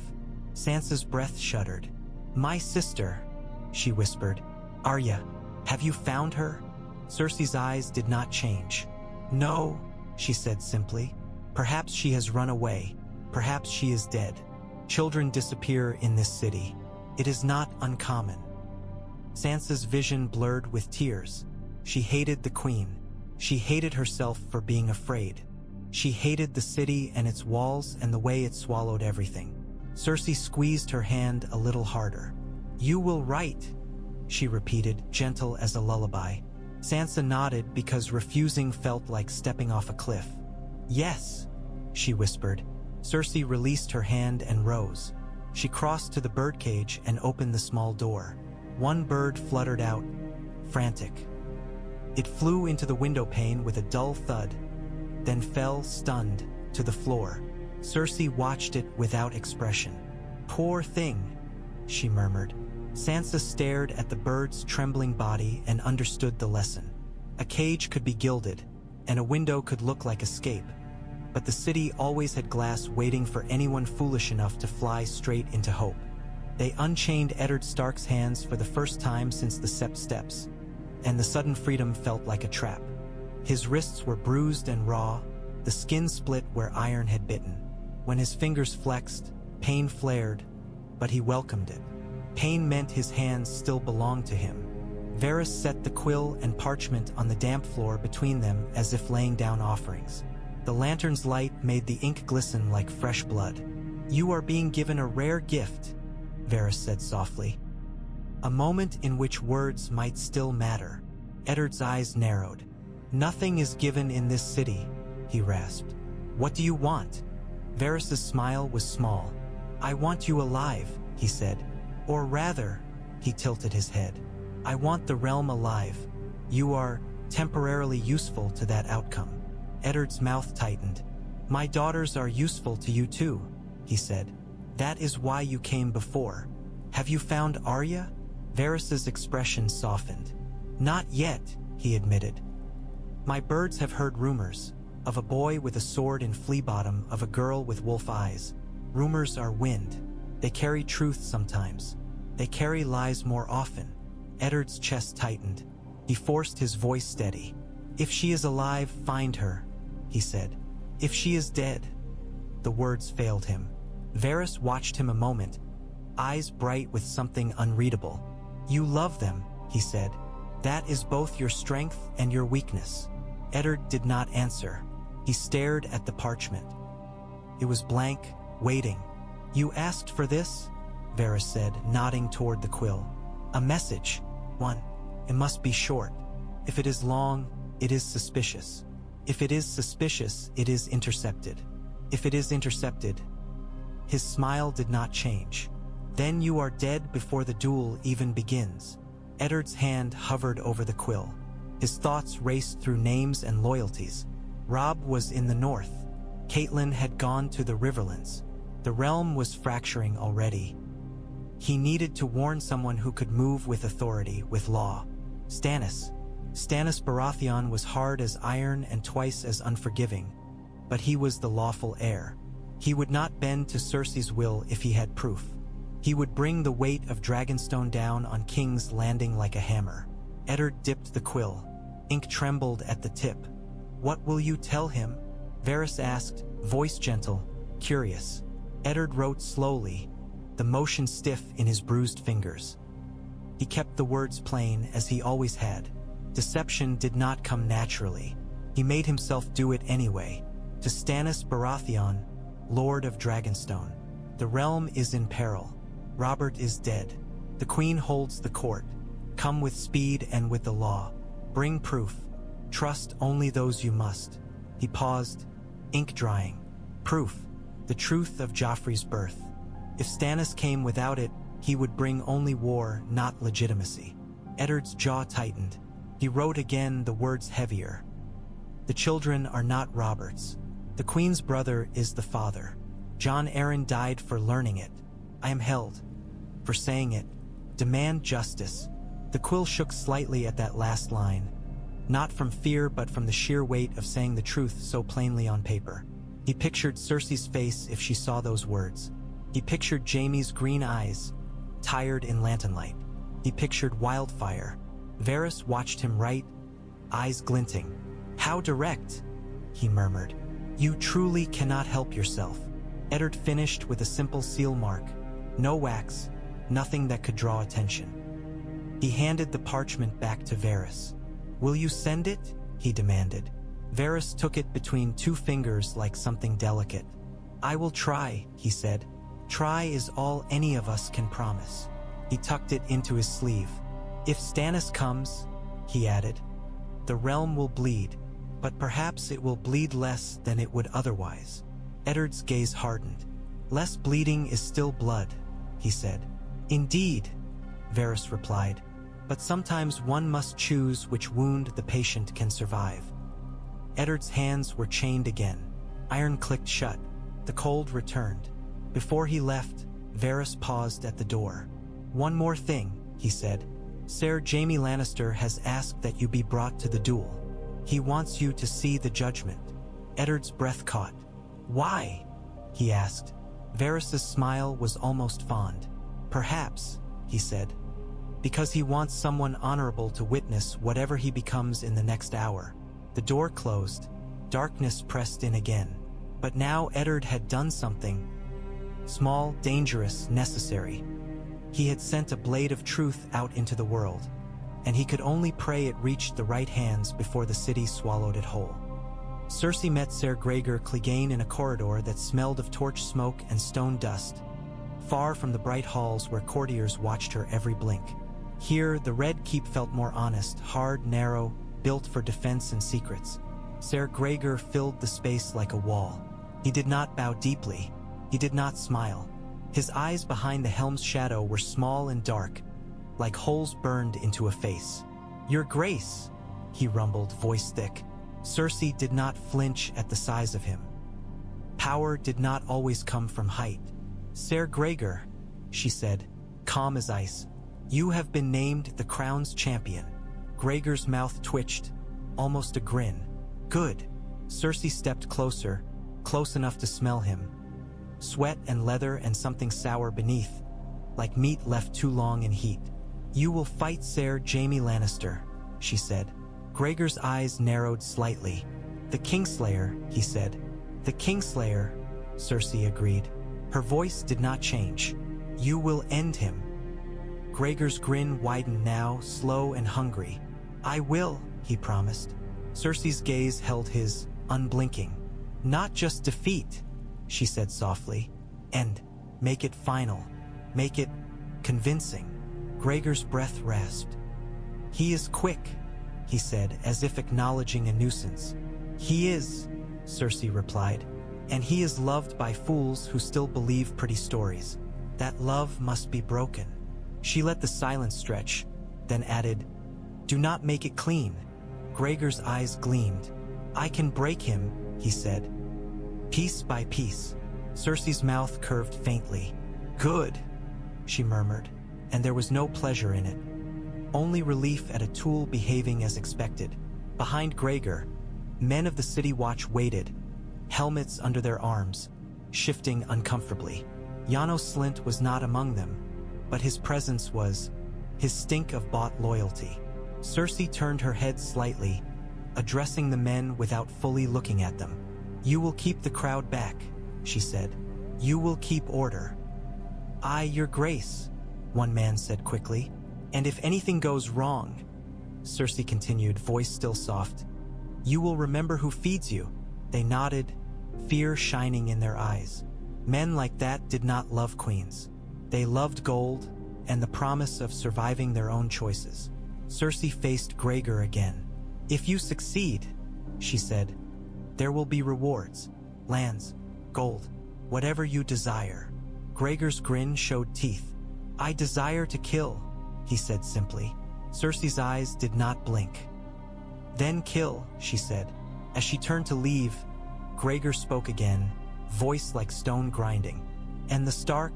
He asked. After. Cersei paused. The question was almost amusing in its bluntness. Ser Clegane did not care about law. He cared about outcomes. After, Cersei said, the gods will have judged. Gregor laughed, a low sound. The gods, he echoed. Cersei walked away, her green skirts whispering against stone. Her face remained calm, but inside, something hard and cold pressed against her ribs. Jaime had defied her, not in secret, not behind closed doors, but in public, before the court, before the faith, before the hungry city. She had loved him once in a way that had felt like the world's only true thing. Perhaps she still did, somewhere buried beneath rage and ambition and fear. But love did not rule. Love did not keep crowns on heads. She reached her chambers and closed the door behind her.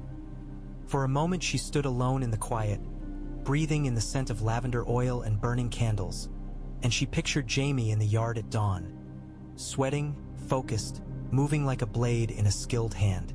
If he died tomorrow, she told herself, it would be his choice. He had forced it. If he lived, Cersei's hand tightened into a fist. If he lived, she would have to do what queens did with broken weapons. Either reforge them or throw them into the fire before they cut her. The nursery was too bright, too soft, too clean for the Red Keep. Sunlight spilled through high windows, catching dust motes that drifted like tiny ghosts. The air smelled of milk and lavender and warm bread. It smelled like a lie. Tommen Baratheon sat on the floor with a wooden lion in his hands, turning it over as if searching for some hidden mechanism. Myrcella Baratheon perched on a cushioned chair, legs swinging slightly, her hair neatly braided. When Jaime entered, both children looked up at once, their faces opening in recognition. "Uncle Jaime," Tommen chirped, scrambling to his feet. The wooden lion fell and clacked against the floor. Jaime's chest tightened in a way he did not enjoy acknowledging. He knelt so he was level with them, armor creaking softly. "There you are," he said, and tried for lightness. "I was beginning to think the castle had swallowed you." "It swallows lots of people," Myrcella said solemnly, as if it were simple fact. Her eyes were bright and observant, too observant for a child who ought to be thinking about dolls. Jaime's mouth twitched. "You've been listening to grown men again," he said. Tommen scooped up the lion and thrust it toward Jaime. "Look," he said excitedly. "It's a lion, like us." Jaime took it carefully. The toy was roughly carved, its mane crude, its eyes two small black dots. "A fierce beast," Jaime said. "Is it tame?" Tommen frowned. "Lions aren't tame," he declared. Jaime's gaze slid to the small hands holding the toy. He thought of real lions, his father's gaze, his sister's smile, his nephew's cruelty. "No," Jaime agreed softly. "They aren't." Myrcella leaned forward. "Mother says you're going to fight," she said. Jaime looked at her. "Mother says many things," he replied. "It's a duel," Tommen said, eyes wide. "Like the stories. Will there be cheers?" Jaime forced a smile. "There will be noise," he said. "There is always noise when men decide to kill each other in public." Tommen's smile faltered at the bluntness. Myrcella's gaze stayed steady. "Who are you fighting?" she asked. Jaime hesitated. He could lie. It would be easy. It would be Kinder. But something in him, perhaps the same stubbornness he had mocked in Ned Stark, pushed against softness. "Ser Gregor Clegane," Jaime said. Tommen's mouth dropped open. "The mountain?" he whispered, half thrilled, half frightened. Myrcella's fingers curled on the chair's armrest. "He's awful," she said quietly. Jaime stared at her, surprised. "How do you know that?" Myrcella's eyes flicked toward the door, toward the seam where adult voices lived. "People whisper," she said. "They whisper about screams." Jaime felt cold spread behind his ribs. He reached out and brushed a loose strand of hair from her cheek with a clumsy armored finger. "Do not listen," he said. "Whispers are poison." Myrcella's gaze did not waver. "So is truth," she replied, and Jaime felt an odd, sharp pride. The door opened then. Cersei entered first, green G, own sweeping, her expression smooth. Behind her came Joffrey, crown on his head even here, as if he feared being without it for a breath might make him less king. Joffrey's smile was thin and eager. "Uncle," he said, voice sweet. "Talking with the babies?" Jaime rose slowly, setting the wooden lion back in Tommen's hands. His eyes stayed on Joffrey. "They are children," Jaime said. "They should not be dragged into your games." Joffrey's eyes glittered. "Everything in this castle is my game," he said. He stepped closer, gaze sliding over Jaime's armor. "You've polished yourself nicely. It'll be a shame to see all that pretty gold dented." Cersei's eyes snapped to Jaime, warning. Jaime ignored it. "You are not supposed to want your uncle dead," he said quietly. Joffrey's smile widened, and suddenly the sweetness was gone. "You are supposed to want what I want," he said, voice sharpening. "I am the king." Tommen shrank back slightly, clutching his toy. Myrcella's eyes moved between them, alert. Jaime's jaw tightened. He leaned forward, close enough that only Joffrey and Cersei could hear. "A king who cannot command respect without fear is a boy wearing a crown," Jaime murmured. Joffrey's face flushed. "I could have you whipped," he hissed. Cersei stepped between them smoothly, as if placing herself between two blades. "Enough," she said, voice calm. "Not here." Jaime's gaze stayed on Joffrey. "If you order Stark's death after the gods judge," he said, "the city will not forget. The faith will not forget. The lords will not forget." Joffrey's eyes narrowed. "And you think I care what they forget?" he snapped. "If they whisper, I'll cut out tongues." Jaime's hand drifted toward his sword hilt without thinking, then stopped. He felt the children watching. He forced his fingers to relax. Cersei's voice turned soft, coaxing. "My love," she said to Joffrey, "your uncle is nervous. He does not mean what he says." Jaime's mouth tightened at the lie, but he did not speak. Cersei met his gaze over Joffrey's shoulder, and her eyes were hard as emeralds in winter. Tommen's small voice rose, trembling. "Mother," he said, "will Uncle Jaime die?" Cersei's face softened instantly, a performance so perfect it made Jaime's stomach turn. She went to Tommen, knelt and cupped his cheek. "No," she said warmly. "Your uncle is the finest knight in the realm. He will win." Joffrey's smile returned, bright and cruel. "If he doesn't," he said lightly, "we'll find a new uncle." Myrcella flinched. Jaime stared at Joffrey and felt something in him settle, hard and cold. He looked at Tommen's frightened eyes, at Myrcella's tight mouth, and he understood with painful clarity what he was truly fighting for. Not Eddard Stark's honor, not his own redemption. He was fighting because if Joffrey's laughter became law, these children would not grow into anything but broken things wearing crowns. Jaime turned away before he did something foolish, something that LD stained this nursery with blood. At the door, he paused and looked back once more. "Stay kind," he said to Tommen and Myrcella, voice rough. "It's harder than it looks." Then he walked out, and the door closed on soft light and fragile innocence, leaving him in the colder halls where men sharpened steel and called it justice. Night in the White Sword Tower felt different from night anywhere else in the Red Keep. The tower was a place of vows and ghosts, of quiet that carried the weight of men who had died believing in something larger than themselves. The wind rattled the shutters, and candle flames trembled as if afraid. Jaime sat at the table with the white book open before him. The pages were thick, the ink precise, each name written with reverence. Ser Rayam Redvine. Ser Duncan the Tall. Ser Artur Dane. Men who had become stories. Jaime's own page waited farther back, his name written cleanly at the top, the rest mostly blank. A few lines, a few deeds, recorded without judgment, as if the book itself did not know what to do with him. He held a quill between his fingers and stared at the empty space.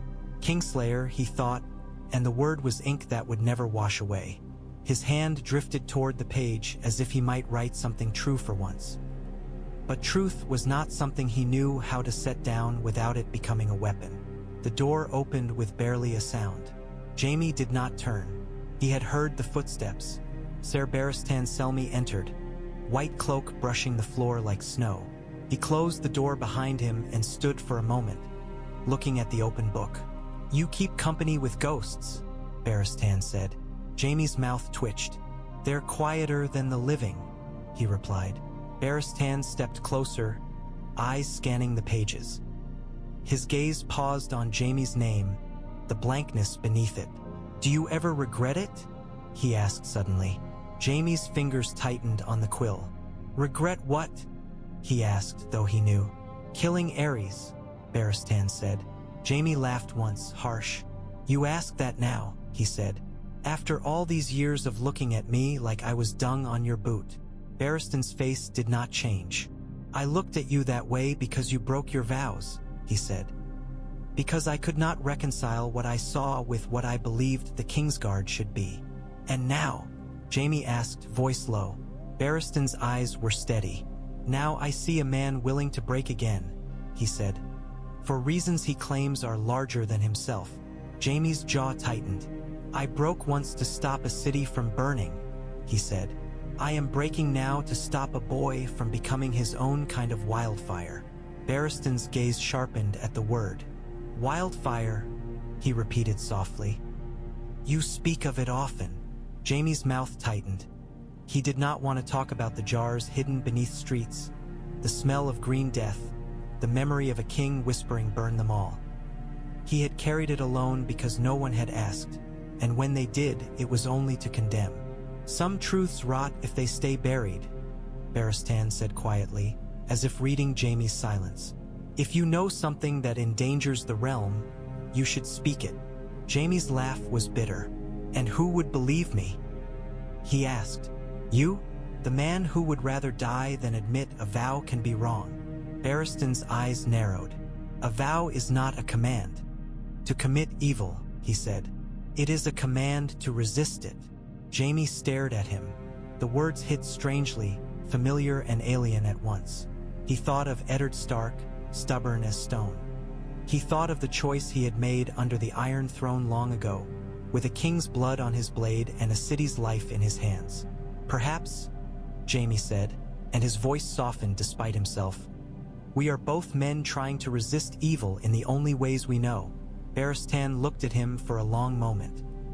Then he stepped to the table and rested his hand on the white book's edge. "If you die tomorrow," he said, "what will be written of you?" Jaime's mouth twisted. "That I died," he said. "And perhaps that someone cheered." Barristan's gaze held his. "If you live," he said, "the page is still yours." Jaime looked down at his blank space. A page meant for honor and for shame. He set the quill down without writing. "I don't know how to fill it," he admitted, the words almost inaudible. Barristan's voice was quiet. "Then start with the truth," he said. Jaime's fingers curled on the table edge. "Truth." He tasted the word like bitter wine. Outside, the wind howled, rattling the shutters harder. The candle flames danced. Jaime felt, suddenly, the weight of the next day pressing down like a hand on his neck. "Do you think the gods care?" Jaime asked, not looking up.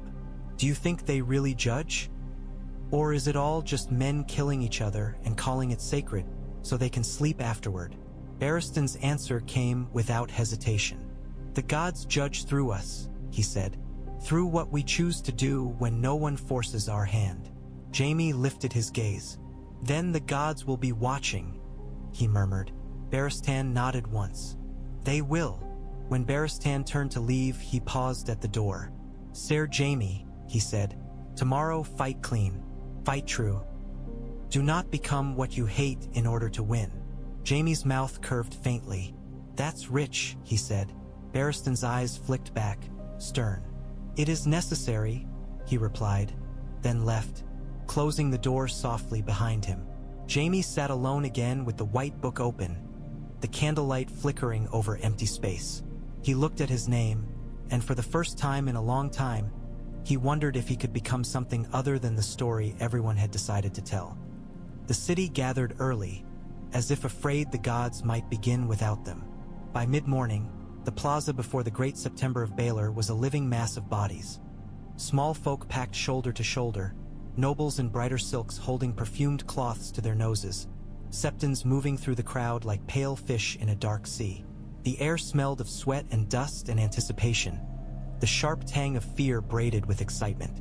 A ring of gold cloaks held the line, spears angled outward. Inside the ring, a pit of pale sand had been raised and leveled, its edges marked with posts and rope. The sand looked clean from afar. Up close it was already stained with footprints, scuffed and churned, waiting to drink something darker. Ned Stark was dragged into view, chains clinking, his legs stiff beneath its bindings. The roar of the crowd hit him like a physical force. He kept his chin up, eyes forward, refusing to give them the satisfaction of seeing him shrink. On the dais above, Joffrey sat in crimson and gold, crown glittering. Cersei stood close, hand resting on the arm of his chair like a claim. Beside them stood Sansa, pale as milk, her eyes wide and shining with tears she refused to shed in front of the city. Eddard's gaze found her for an instant, and his heart clenched. He wanted to call to her, to tell her to be brave, to tell her he was sorry, to tell her everything he had never had time to say. But the words would only give the lions more leverage. He swallowed them like poison. A horn sounded. The noise rolled over the plaza, and the crowd surged. Jaime Lannister stepped into the ring of sand, armor gleaming, white cloak snapping in the wind. He looked almost unreal, golden and bright against the pale sand, like a figure carved from some old tale. But Eddard could see the tension in him, the way his shoulders held too rigid, the way his gaze flicked over the crowd, measuring, assessing. Opposite him, Ser Gregor Clegane entered like a storm walking on two legs. His armor was dark and heavy, built for crushing. His helm's mouth was a snarling slit. In his hands he carried a greatsword so massive it looked made for a giant, not a man. The plaza quieted, not because the crowd had grown respectful, but because it had become suddenly aware of the raw violence about to unfold. A Septon stepped forward with crystal held high. He intoned prayers, voice trembling. The mother's mercy, the father's judgment, the warrior's strength. Eddard listened with half his mind, but the rest was fixed on the men in the sand. Jaime removed his helm. His hair was damp with sweat already. He looked briefly up at the dais. His eyes met Cersei's for a heartbeat. Green on green, sibling and lover, queen and weapon. Whatever passed between them was too fast to read. But Eddard saw Cersei's face tighten, saw Jaime's jaw clench. Then Jaime's gaze slid to Eddard. For a moment, they stared at each other across the space, the wolf in chains and the lion in steel. Eddard-esque. No mockery in Jaime now.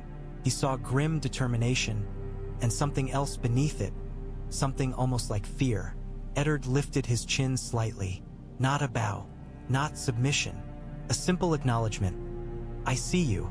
I know what you are risking. Jaime's mouth tightened, and he looked away. The Septon stepped back. The horn sounded again. Ser Gregor Clegane raised his greatsword in a slow salute that looked like an executioner testing weight. Jaime lifted his own blade. Lighter, narrower, meant for speed. Wind tugged at his white cloak. Joffrey's voice rang out, too loud, too eager. Begin, he commanded.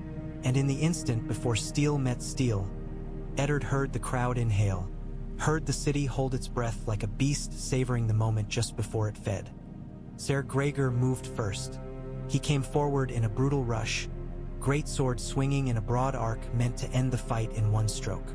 The blade hissed through the air, and even from where Eddard stood chained, he felt the force of it, the sheer certainty. Jaime was not there.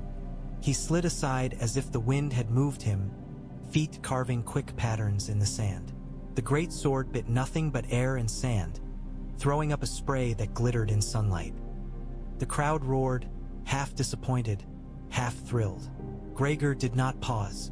He turned with unnatural speed for a man his size and swung again, the blade coming down like a guillotine. Jaime ducked low, almost kneeling, his white cloak sweeping sand. He darted in, fast as a striking snake, and his sword flicked out. Not a heavy chop, but a precise cut across the back of Gregor's thigh. Steel met armor. The edge skated, bit, and drew a thin line of red. Not enough. Not nearly enough. Gregor roared, a sound muffled by his helm but still monstrous. He wheeled, and the great sword swept toward Jaime's head with lethal intent. Jaime threw himself backward, the blade passing so close Eddard imagined he could feel the wind of it on his face. Jaime's boots dug into sand. He did not retreat far. He circled, forcing Gregor to turn again and again, forcing the larger man to drag his weight through shifting ground. Gregor's swings were wild, but not clumsy. Each blow would have broken bone through armor. Each impact that struck sand sent vibrations through the ring, a reminder that one mistake would end Jaime Lannister as cleanly as a snapped twig. Jaime's breath came quick, controlled. He feinted left, then right, his sword flicking at Gregor's arms, at joints, at places where plate met leather. Most strikes glanced away. One cut the back of Gregor's forearm, drawing blood that ran dark against steel. The mountain did not seem to notice. He surged forward again, and this time his greatsword's flat struck Jaime's blade with a force that rang like a bell. Jaime's arm jolted, nearly numbed. His feet slid back in the sand. Gregor pressed, relentless.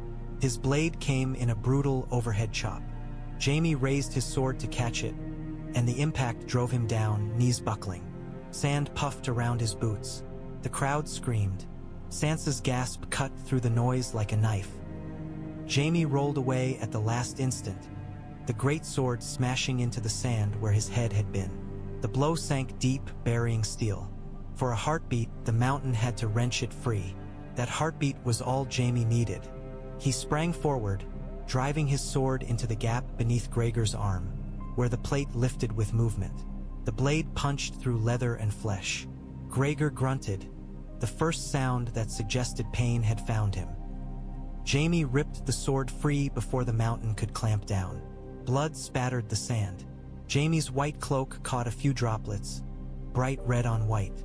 Gregor roared and swung with rage now, less measured, more furious. The great sword came at Jaime's torso with enough force to split him in two. Jaime tried to slip aside, but his boot caught in churned sand. A fraction of a second. A single betrayal of footing. The greatsword's edge caught Jaime's shoulder plate, not cleanly, but enough. Metal screeched. Pain exploded down Jaime's arm. He staggered, nearly falling. The crowd surged, screaming, hungry for the finish. Jaime's face tightened, teeth bared. He did not fall. He used the stagger to roll under the next swing, coming up behind Gregor's left side, where the mountain's massive body took a fraction longer to turn. Jaime's sword flashed again, down and in, aiming for the knee. Steel bit. This time it found a seam. Gregor's leg jerked. Blood spilled, darker now, thicker. The mountain lurched, weight shifting wrong. Jaime backed away quickly, breathing hard, eyes locked on Gregor's movements. He did not press too close. He did not chase like a fool. He waited for the big man's balance to betray him. Gregor steadied himself with sheer will, greatsword raised again. His helm turned toward Jaime like an animal tracking prey. He began to advance, slower now, the wounded leg dragging slightly. Jaime circled, sand sticking to sweat on his face. He glanced up once, quick. He saw Ned Stark watching, eyes hard and intent.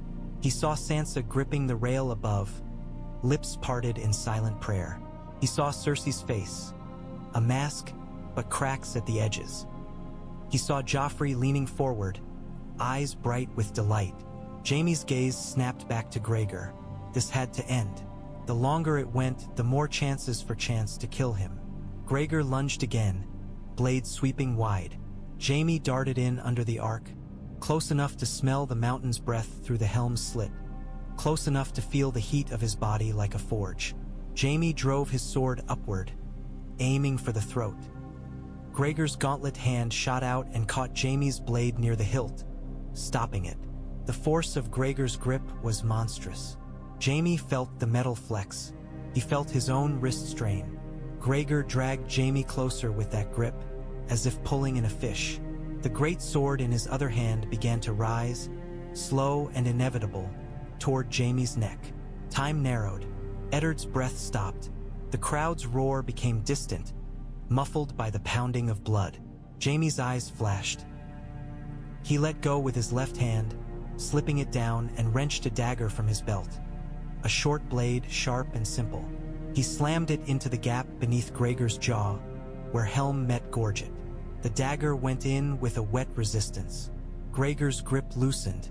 Jaime ripped his sword free and stumbled back, breathing hard, dagger still in his hand. Gregor staggered, a massive hand rising toward his throat. Blood seeped dark from beneath his helm.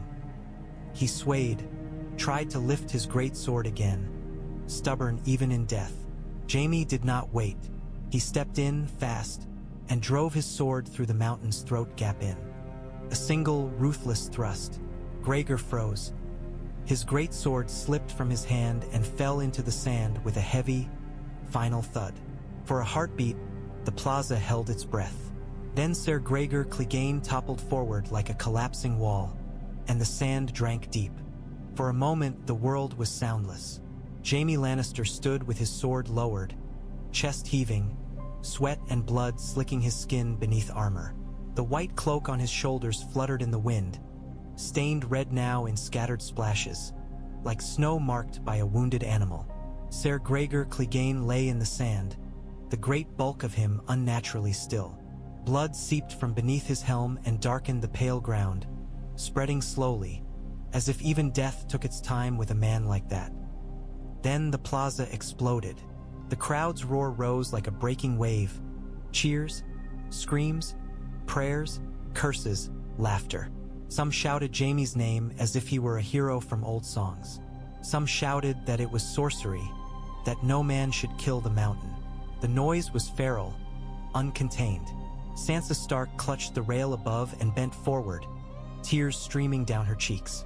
Her mouth moved in a silent sob that held no sound, as if she feared even her grief might be used against her.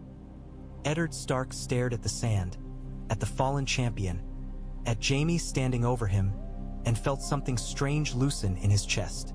Not victory, not relief, something harder. A door cracked open.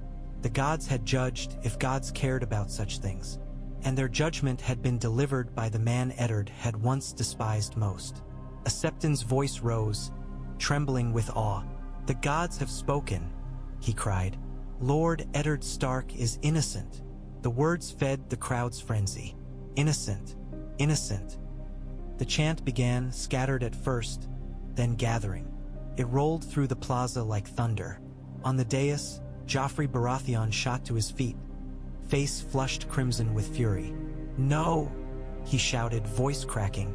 "No! This is." Cersei's hand snapped out and gripped his arm hard. Her face was pale now, the calm mask gone. Her eyes were wide and burning, fixed on Jaime like daggers. Jaime looked up at the dais. His face was tight with pain. His shoulder hung slightly wrong beneath his armor, but his gaze was clear. He lifted his sword, point downward, and knelt briefly in the sand. Not to the king, not to Cersei, but to the ritual itself, as if acknowledging the weight of what had just been done. Then he rose again and turned toward Eddard. The gold cloaks holding Eddard hesitated, glancing toward the dais, uncertain. Their loyalty had been bought, but this crowd was not gold. It was 1,000 bodies packed tight, and it had tasted the sweetness of a lawful outcome. If the queen tried to steal it now, the city might bite.